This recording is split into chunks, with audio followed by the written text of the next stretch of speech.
Aleluia. Amém?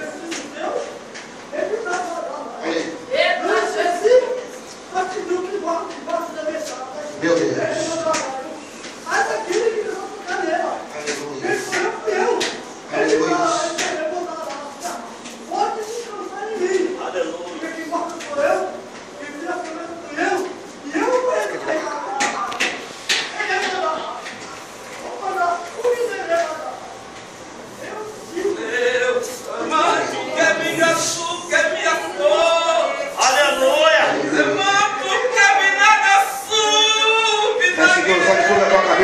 Faz o vamos e curva a tua cabeça.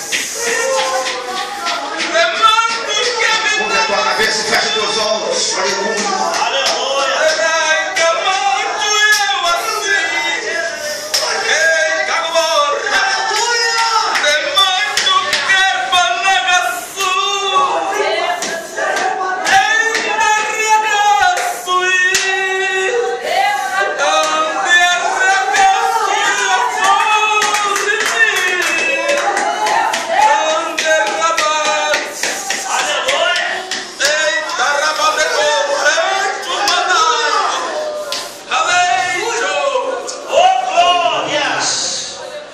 Evangelho de João, capítulo 5, verso 1 até o 9.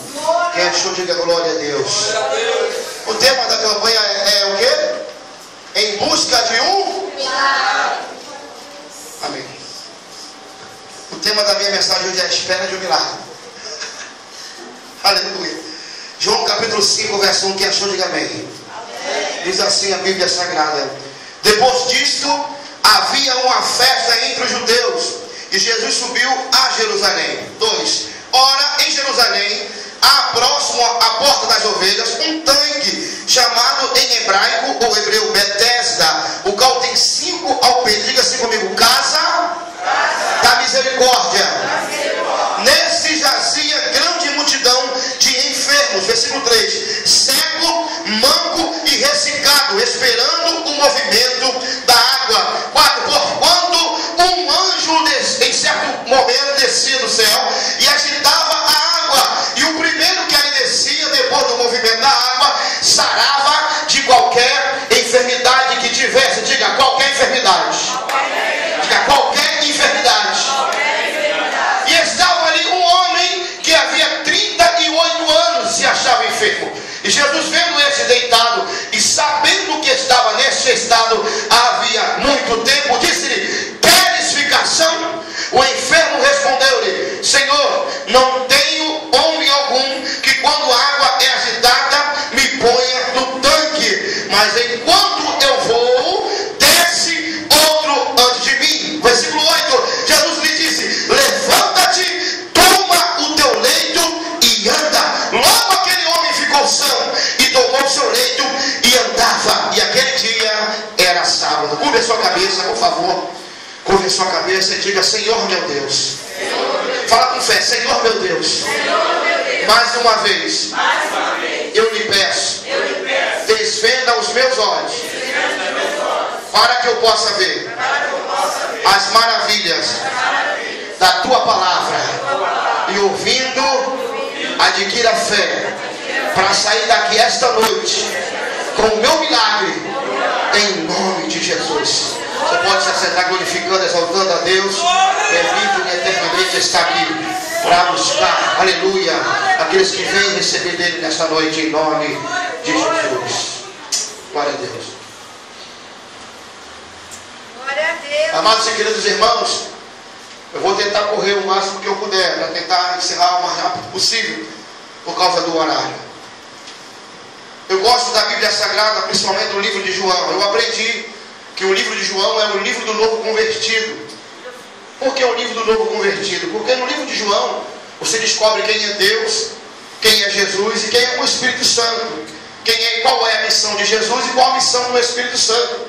Se você for analisar um pouquinho mais a Bíblia e no contexto do Novo Testamento, o livro de Mateus ele foi escrito para um povo, para o povo judeu. O livro de Marcos foi escrito para um povo romano. O livro de Lucas foi escrito para outro povo, o povo grego. E o livro de João foi escrito para a igreja. Por isso que eu gosto do livro de João. Se você analisar a genealogia de Jesus no contexto de Mateus, tratando-se na direção dos judeus, você vai ver que a genealogia vai começar com Abraão, né? Agora, se você começar a genealogia em Lucas, vai começar em Adão. E em João, onde será que ele começa a genealogia? Eu gosto de João, porque João não usa nome de ninguém, nem nome de família, para retratar a genealogia de Jesus. Ele começa no começo de tudo. Ele diz: no princípio ele era o verbo, e o verbo era Deus, e o verbo estava com Deus, e o verbo se fez carne e habitou entre nós. João vai além de Adão, João vai além de Abraão, João vai no começo de tudo, quando não existia nada e não existia ninguém. Eu gosto do livro de João, que retrata também ali a nossa condição de receber Jesus como Filho de Deus. Capítulo 1, versículo 11, João começa a dizer: ele veio para o que era seu, mas os seus não receberam, mas aqueles que o receberam, Deus deu-lhes o poder de serem feitos filhos de Deus, a saber, os que creem em seu nome. Eu quero saber que nessa noite, aquele que crê no nome de Jesus, levanta a mão, abre a boca e dá um glória, porque se você realmente crê, você passou a ser filho de Deus. Quando você crê no nome de Jesus, você passa a ser filho de Deus. Se você é filho de Deus, você é irmão de Jesus. Se você é irmão de Deus, você está na bênção. Diga assim: quem tem Jesus como Senhor e como irmão, está na bênção. Lembra quando você era pequenininho estudando? Eu estava ali no Brisonão e era eu, meu irmão Gilvão, meu irmão Lorival, éramos três. Era ruim de encarar os três, porque quando entrava numa briga, entravam os três de uma vez só. Quem batia em um, tinha que bater nos três. E sempre tinha um que tinha um irmão mais velho. Quando ele descia o sarrafo, ele dizia: eu vou chamar meu irmão mais velho para tirar a farinha com vocês. Aqui nessa noite não vai vir irmão mais velho da carne. Se o diabo tentar contra a tua vida, eu vou chamar meu irmão mais velho. Abre a boca e chama o nome dele. Jesus, irmão mais velho. Vai tentar? Eu quero ver. Eu quero ver o capeta sujo que vai tentar contra você. Aleluia. Quando nós lemos o livro de João, no capítulo 5, nós vemos que Jesus está vindo para uma festa. No calendário hebreu, no calendário judaico, existem alguns ritos e rituais que são necessários porque o povo é judeu e eles guardam esses ritos e rituais, costumes às vezes até de outros. Por exemplo, existe uma festa lá, eu até anotei aqui, a festa dos tabernáculos, também a festa do Pentecostes e a festa da Páscoa, a festa da colheita. Existiam várias festas. Claro que com certeza absoluta, em uma dessas festas Jesus estava, porque quando tinha uma festa na cidade de Jerusalém, todo o povo judeu que estava espalhado, ele tinha que se reunir no mesmo lugar. Coisa linda, eu gosto quando o povo está reunido no mesmo lugar. Deus é tão sábio, Deus é tão tremendo, e quando o povo está reunido no mesmo lugar, é ele que ele escolhe para começar a jogar os seus milagres para o povo possa ver. Lembra de Atos capítulo 2? E estavam todos reunidos no mesmo lugar. De repente vem um som, um vento impetuoso, e encheu toda a casa. Deus esperou o povo se reunir para manifestar o seu poder e derramar a língua. Nesta noite, com esse povo pessoal que está aqui, Deus está presente nesse lugar e vai derramar um milagre aqui. Quem acredita, abra a boca, levanta a mão e dá uma rachada de glória para Deus. Aleluia! Esse texto é tão rico. Essa passagem de João capítulo 5, ela envolve muito mistério. Por que é que ela envolve muito mistério? Se você pegar esse texto e for estudar um pouquinho, nas traduções mais antigas, você não vai achar o versículo 4. Não vai achar o versículo 4 que diz que um anjo descia e agitava a água. Por que você não vai achar nas traduções da Bíblia mais antiga? E na mais moderna, por exemplo, temas de concordância de Silas Malafaia, ele já não colocou o versículo 4. Na Bíblia do Testemunho de Jeová também não tem o versículo 4. Porque tratava-se aí para eles de uma crendice, de um mito. Como é que pode Deus mandar um anjo só e para curar uma pessoa? Não era de dia em dia, não era de hora em hora, não era de mês em mês, era de ano em ano. Eles acreditavam que o anjo descia uma vez por ano. Imagina você, é o retrato da miséria. Quando eu lembro do tempo de Bethesda, eu lembro do hospital e da comunidade aqui da saúde falida, como está o Rio de Janeiro. Quando você olha para o hospital e você vê no corredor pessoas acamadas, às vezes até no colchonete, no chão tem pessoa. É o retrato do tanque de Bethesda. Pense numa pessoa miserável que não tinha condição de pagar o seu tratamento, tinha que ir para o tanque de Bethesda.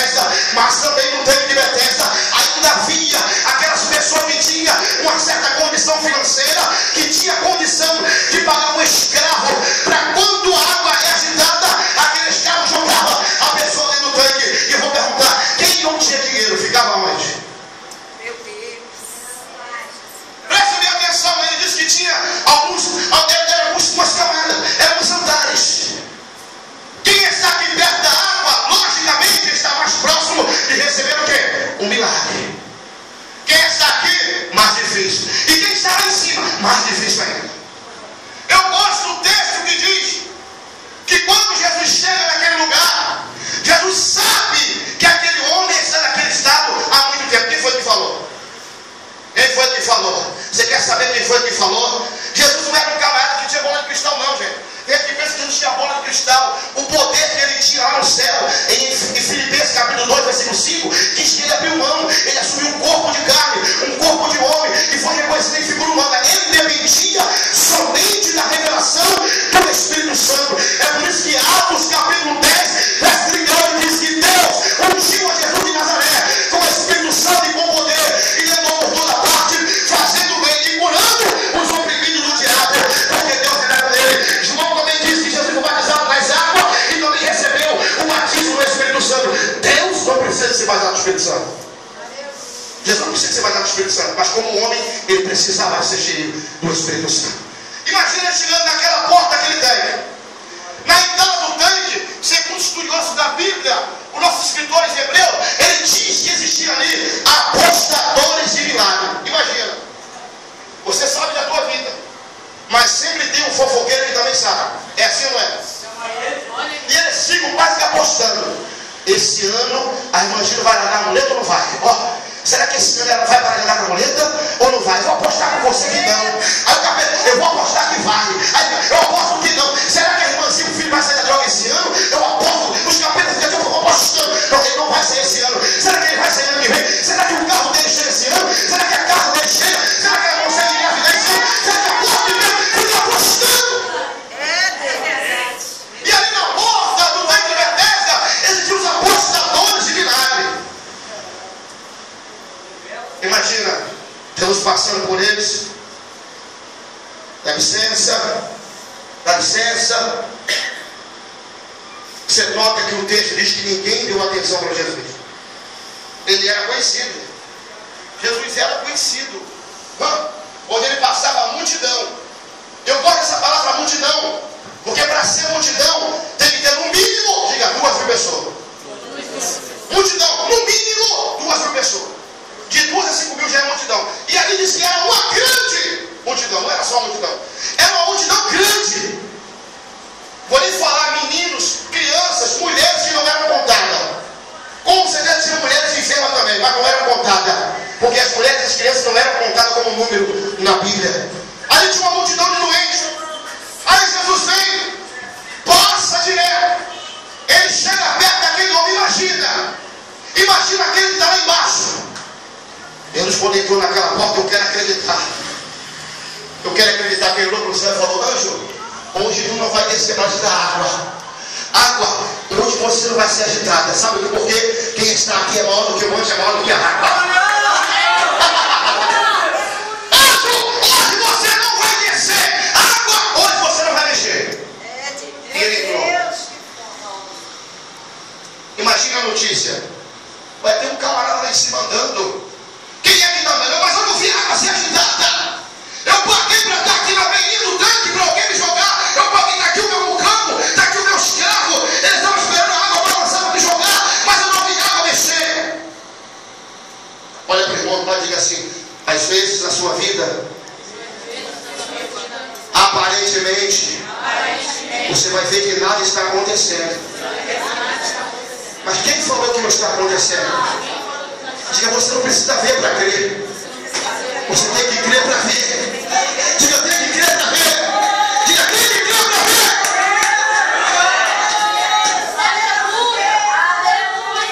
Agora imagine uma coisa. Olha que coisa tremenda. Olha só. O homem era paralítico. Confere ou não? Confere sim ou não? Sim. Jesus chega perto dele e faz uma pergunta. Ele sabe que o cara estava 38 por ali. Olha a pergunta que ele faz: você quer ficar curado? É brincadeira, né? sabia que ele estava 38 anos. Verdade, tu quer ficar curado? É a mesma coisa perguntar se o macaco quer banana, irmão. A verdade é essa, aquele você quer doce, aquele você quer pirulito, tu quer bala? Mas claro que eu quero. É, Deus. Você quer ficar curado? Perguntou para Jesus para aquele paralítico. E ele não respondeu se queria ou não queria. Ele não disse quero ou não quero. Ele vai tentar explicar porque ele não foi curado ainda. Ele vai dizer: ah, Senhor, eu não tenho homem algum que quando a água é agitada me deita no tanque. E sempre quando eu vou, vai outro. No meu lugar. Peraí, ele não era paralítico? Como é que ele ia então? Tá vendo a pegadinha do texto? Sempre quando eu vou, vai outro. Como é que ele ia andar se ele era paralítico? Como é que ele ia se ele era paralítico? Não tinha ninguém. Ele disse: não tem ninguém que me joga no tanque. E ele mesmo diz: quando eu vou. Imagina ele se arrastando, irmão. Imagina ele se arrastando lá em cima até lá embaixo. A água agitou. Imagina o barulho. Olha, o movimento da água começou. Hoje desceu. Começou a balançar a água. Imagina ele agora, é minha vez. Imagina, ele não andava. Imagina ele se rastejando. Ou imagina esse homem com a roupa toda rasgada. Eu imagino ele no mal trapinho. Eu imagino ele com os cotovelos cheios de caldo. Você sabe que uma pessoa que vai deitada muito tempo na oposição começa a aparecer machucado. Eu imagino ele ferido ali naquele lugar. E a Bíblia diz que ninguém ajudava ele. Eu quero acreditar que até para beber água era difícil. Mas ele disse que enquanto eu vou, pelo menos ele tentava. Vai outro e pula no meu lugar. Eu quero dizer para você que Deus vai ver o teu esforço aqui nesse lugar. Você não está mais em busca de um milagre não, meu irmão. Agora você está crendo no milagre. Você está crendo no milagre. Quem está esperando o milagre? Levanta a mão. Quem está esperando? Deixa eu ver. Segura aí. Filma lá. Fica com a mão levantada. Está esperando, né? Vou te contar uma notícia triste agora. Vai continuar esperando. Sabe por quê? Abaixa a mão. Fé não é esperança. A esperança espera pelo milagre. A esperança chuta tudo para o futuro. Esperança está ligada a algo que ainda não veio, que ainda não aconteceu. Você se esqueceu que Isaías 53, versículo 4, ele profetiza que Jesus viria para levar a nossa enfermidade. Você se esqueceu que Mateus 8,17 diz que a profecia de Isaías se cumpriu para que se cumprisse o que fora dito pelo profeta Isaías, que diz: verdadeiramente ele levou a nossa enfermidade e carregou as nossas doenças. 1 Pedro capítulo 2, verso 24, levando ele mesmo sobre o madeiro os nossos pecados, para que nós, mortos para o pecado, pudéssemos viver para a justiça, e pelas suas feridas fostes sarados. Jesus não vai vir aqui para curar mais ninguém, ele já fez isso. Você sabia? Diga assim: o meu milagre. O meu milagre. Hoje depende mais de mim do que de Deus. Você pode dar uma glória a Deus aí? Sabe por que depende mais de você? Porque Deus já enviou Jesus para te curar. Ele não virá descer do céu. Preste bem atenção. Às vezes a gente abre a boca e fala: Jesus está aqui. O homem da mão furada está passando por aqui. Mas na verdade ele não está. Quem está aqui é o Espírito Santo fazendo o que ele manda. Porque a Bíblia diz bem claro que ele ressuscitou, ficou 40 dias entre nós, depois ele subiu ao céu e está lá, ao lado direito do Pai. E quem está aqui é o Espírito Santo atuando. É por isso que você tem que abrir a tua boca e dar glória a Deus, porque o Espírito Santo depende de você para fazer um milagre acontecer. Aleluia! Deus não pode vir aqui fazer um milagre, porque Deus é Espírito e no mundo físico ele não tem expressão. É por isso que ele mandou o Espírito Santo para morar dentro de você, para ser um canal para o milagre acontecer. Você lembra? Mateus 28, verso 18. Jesus diz assim: é-me dado todo o poder aonde?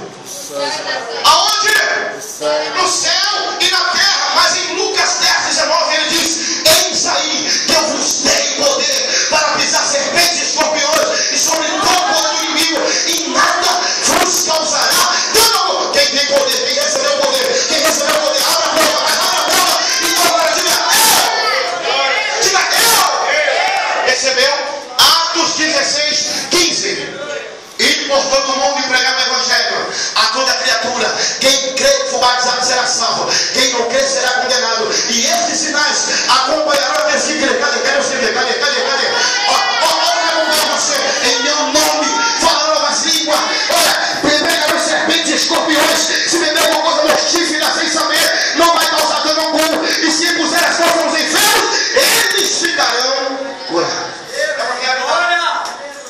Só que a gente está esperando o anjo agitar a água. É uma realidade. O anjo não vai agitar mais as águas, já agitou. Ele já fez isso uma vez. Hoje a bola está nas tuas mãos. Hoje é você quem se levanta em fé. Eu me levanto em fé em nome de Jesus. Vai embora, demônio. Vai embora, enfermidade. E resiste. Lembra? Sujeitai, pois, a Deus.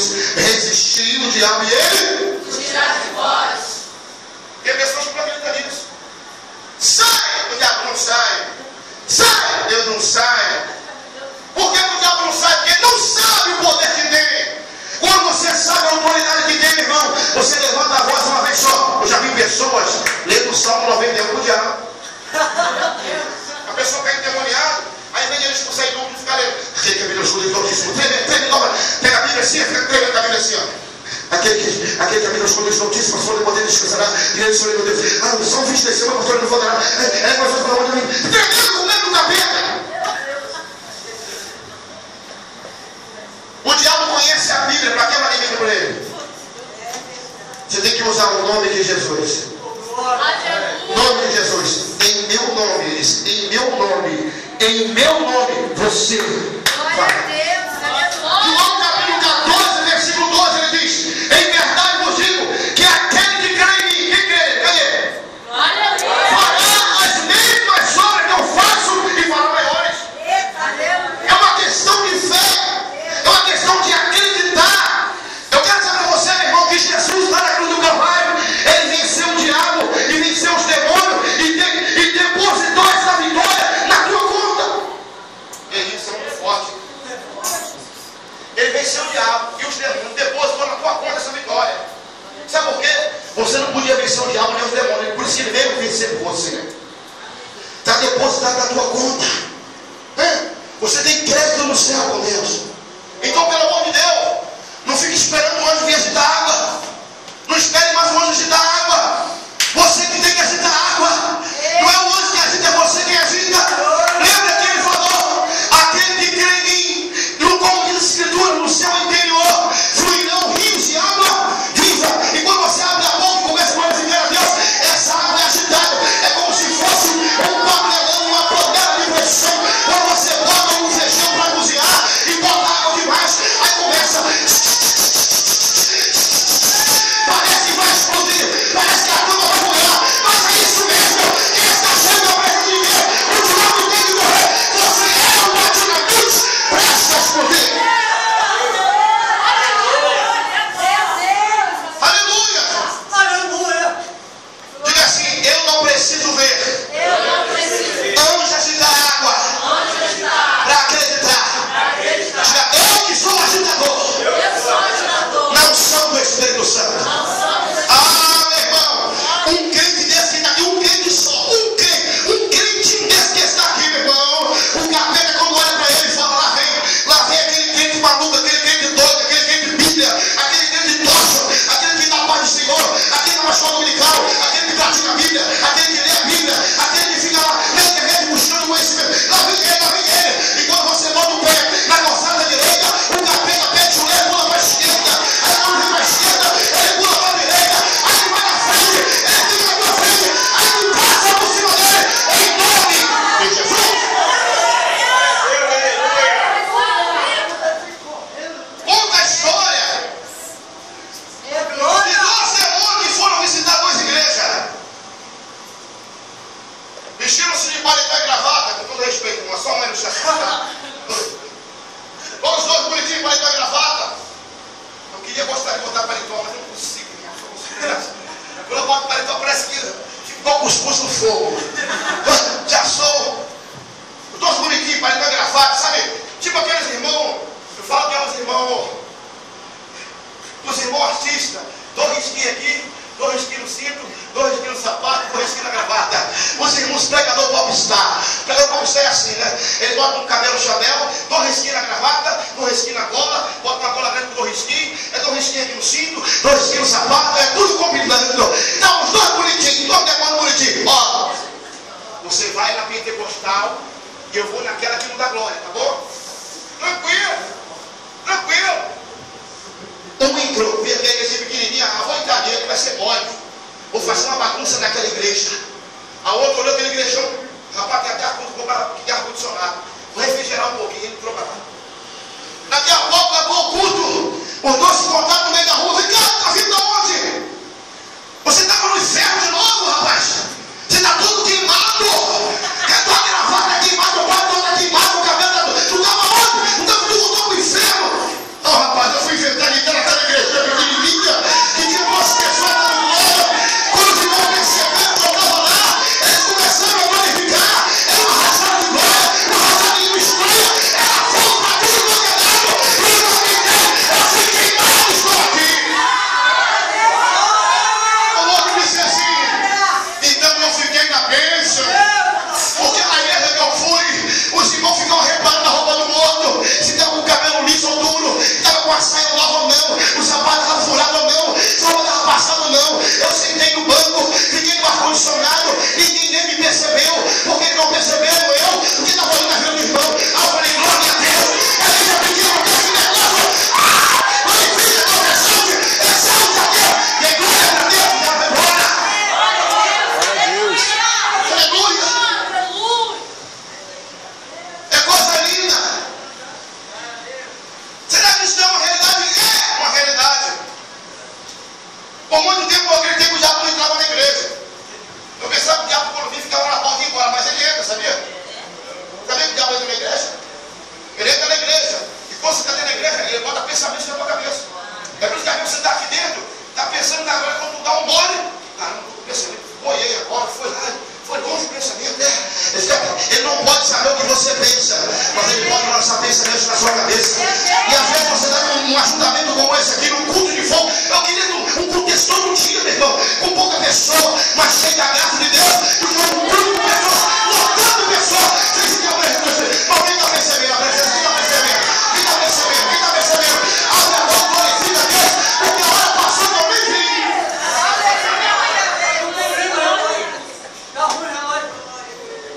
Esse relógio é meu amigo. Aleluia. E ele pergunta para o homem, você quer ficar curado? E o homem não responde. Ah, não tem ninguém que me jogue no tanque? Ô rapaz, eu estou perguntando se não tem ninguém que joga você no tanque. Eu quero saber se você quer. Ele pergunta para você aqui nesta noite. Ele diz para você, não culpe ninguém. Não use ninguém como exemplo.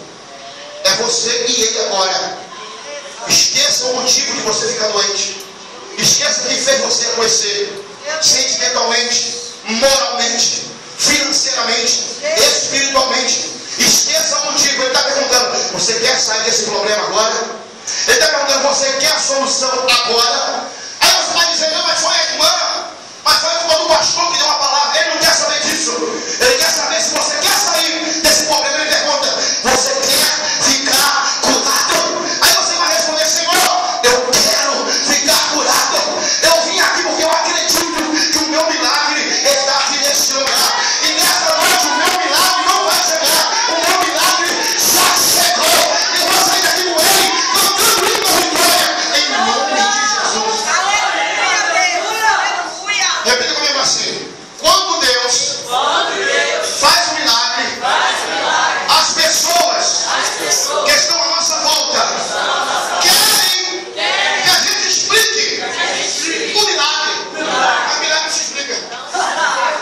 No dicionário quer dizer milagre.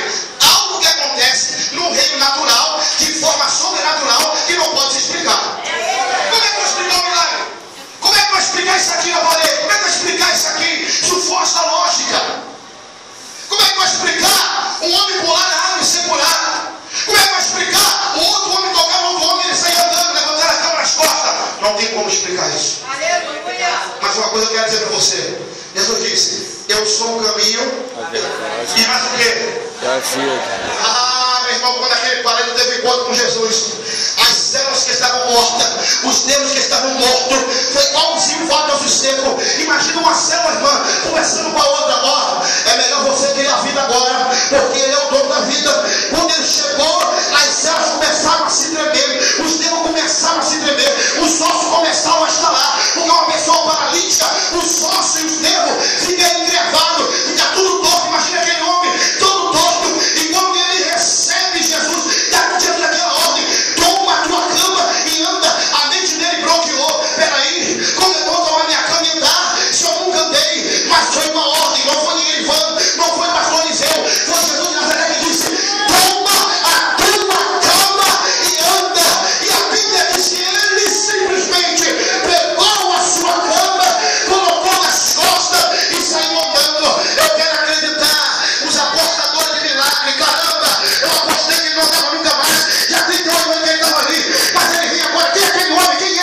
É aquele homem que estava com a cama nas costas. Quem é? É aquele que viveu 38 anos que não conseguiu milagre. Mas o que aconteceu? Eu não sei. Não foi um anjo, não foi a água, mas foi um homem chamado Jesus de Nazaré que conversou com ele. E quando depois da conversa, esse homem começou a dar. Você pode ver o homem andando, glorificando e dando glória a Deus. Imagina ele, toma a sua cama nas costas. O fofoqueiro, o fofoqueiro de plantão. Ó, você não pode levar a cama não, porque hoje é sábado. Você não pode receber a bênção não, porque você não é batendo nas águas. Essa que fala, sabe? Você não pode ir para aquele terreno porque você não tem segundo grau. Você não pode isso porque você não é assim. Você não pode porque você não é obreiro, porque você não é isso. Você não pode. Eu posso todas as coisas daquele que me fortalece. Deus não pode usar você porque você é obreiro. O problema é dele. Ele usa quem quer, na hora que ele quer, no momento que ele quer. Usa grande, pequeno, menino, homem ou mulher. Se ele usa, meu irmão, já era. Vai pedir explicação para Deus. Imagina, Jesus saiu daquele lugar, ó, não fala para ninguém que foi eu não, hein? Não fala para ninguém. O cara nem sabia qual era o nome de Jesus. Vem cá, você está fazendo o que levando essa cama? Você não sabe que hoje é sábado? Eu não quero saber que hoje é sábado, rapaz. Eu quero saber que eu estava 38 anos na prova. Ninguém me ajudou. Aí chegou um homem do nada, enviado por Deus. Manda eu pegar minha cama, eu vou até os Estados Unidos se ele quiser. Eu estou andando, meu amigo. Eu não quero nem saber, eu estava 38 anos sem poder andar. Vou para onde, Jesus? Vai para Paraíba. Eu vou levar minha cama na Paraíba. Eu não sei o nome dele. Eu só sei que eu era paralítico e agora estou andando. Alguns dias depois, diga: o milagre tem efeitos. Ele está no templo. Jesus vê aquele homem. Jesus se aproxima do homem e fala: eu vejo que você está curado. Está completamente curado. Aí ele: é você? Eu sou Jesus. Foi você? Foi você que conversou comigo naquele dia? Foi eu mesmo. Você está curado. Vou te ensinar só uma coisa: vai e não peques mais, para que não suceda coisa pior. Por que Jesus falou isso? Porque a enfermidade dele era motivo de pecado. A Bíblia não fala qual pecado, mas por causa desse pecado ficou 38 anos com o paralítico. Culpa de um pecado que ele fez. A Bíblia não fala qual é o pecado. Mas eu quero ensinar para você uma coisa: que existe enfermidade que são causa de pecado. Existe enfermidade que são fatores genéticos.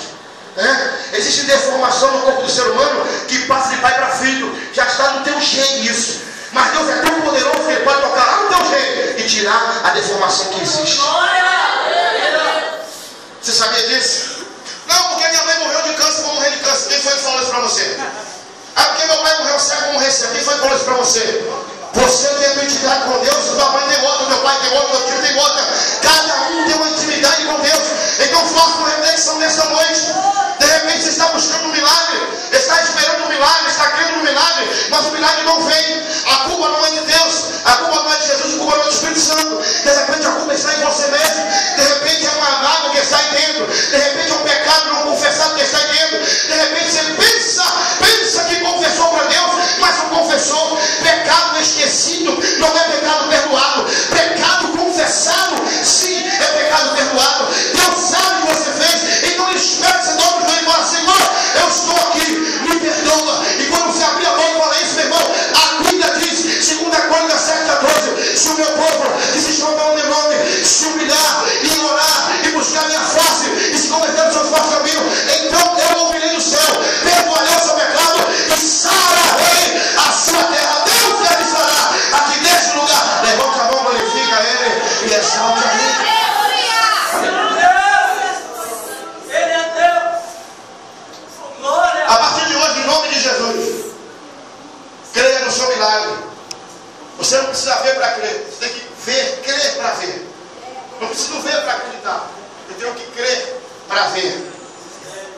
Você vai sair por essas portas, de repente vai pensar que nada aconteceu. Está tudo como antes no quartel de Abrantes. Não faça isso. Creia que a partir desse momento o teu milagre já chegou na tua vida. Em nome de Jesus. Vem de pé, por favor. Eu não posso me estender mais. Tá?